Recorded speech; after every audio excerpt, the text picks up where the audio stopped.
So now I want to give you guys some practical tips for beginning your journey of semen retention. The first tip I need you to understand is to start small. If you are used to ejaculating frequently, don't go out and be so ambitious that you aim to retain for 30 days right out of the gate. It's silly. Start with a much shorter period, like a week.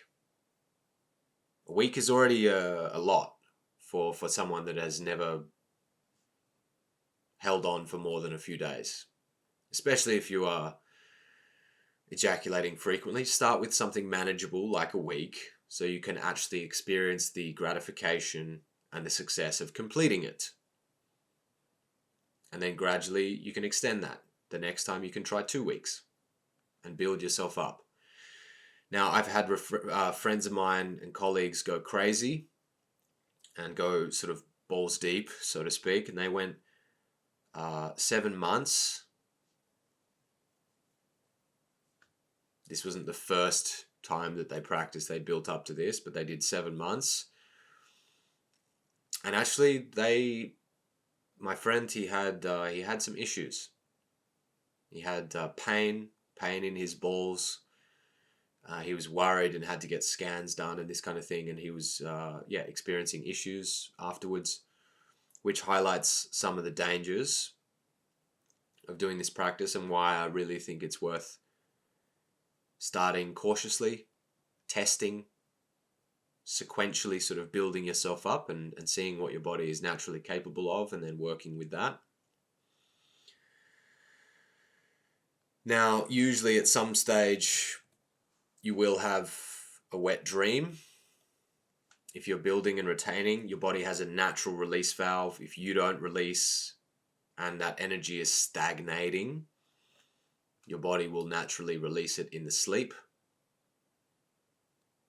And that will actually help you to see and check in with what your capacity is at this stage. If you hold for a week and then you have a wet dream, well, that's where you're at.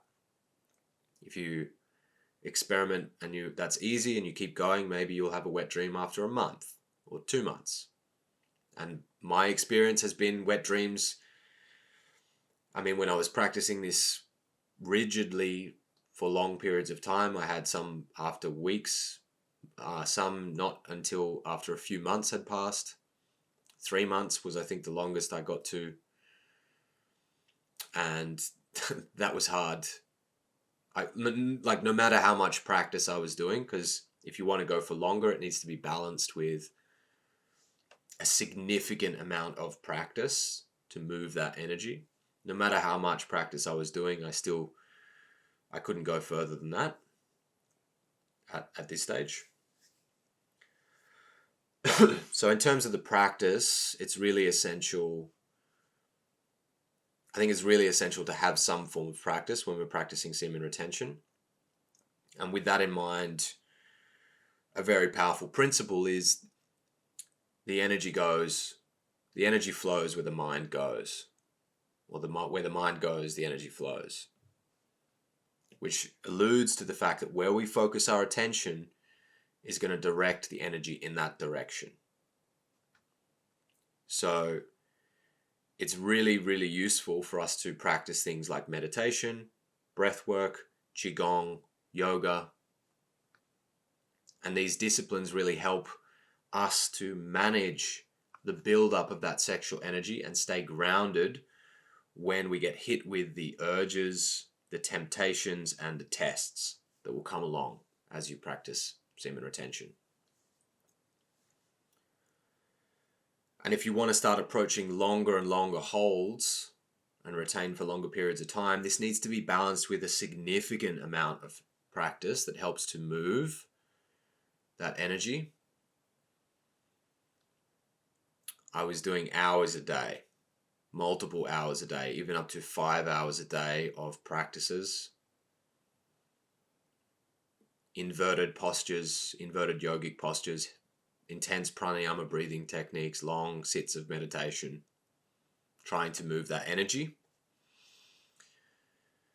And we basically want to steer that energy and direct it and will it away from the pelvic region, because if it all stays stuck down there, it's going to become very heavy. And in order to move that fluidic energy, we need to stoke the fire, so to speak. We need to basically bring this intense breath, focus, attention, and the willpower to direct that energy upwards and somehow transmute those sexual fluids into an energy that can be moved and circulated throughout the rest of your being.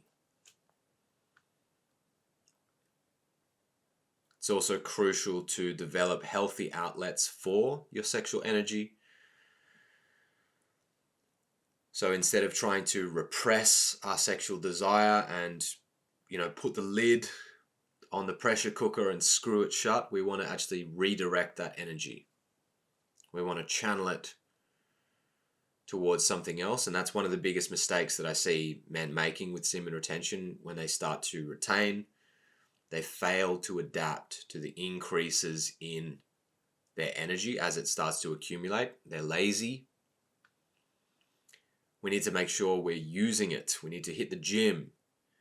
Physical activity is really powerful for creating that fire to move and transmute the sexual fluids.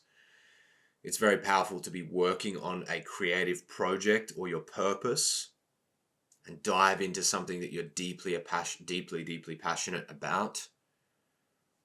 It can really help to be in an active state of love and passion, so you can direct that sexual energy into your relationship. And of course, there's your spiritual practice. You can channel this energy with the use of meditation, breathwork, yoga, and try to elevate it, try to use it to achieve higher states of consciousness.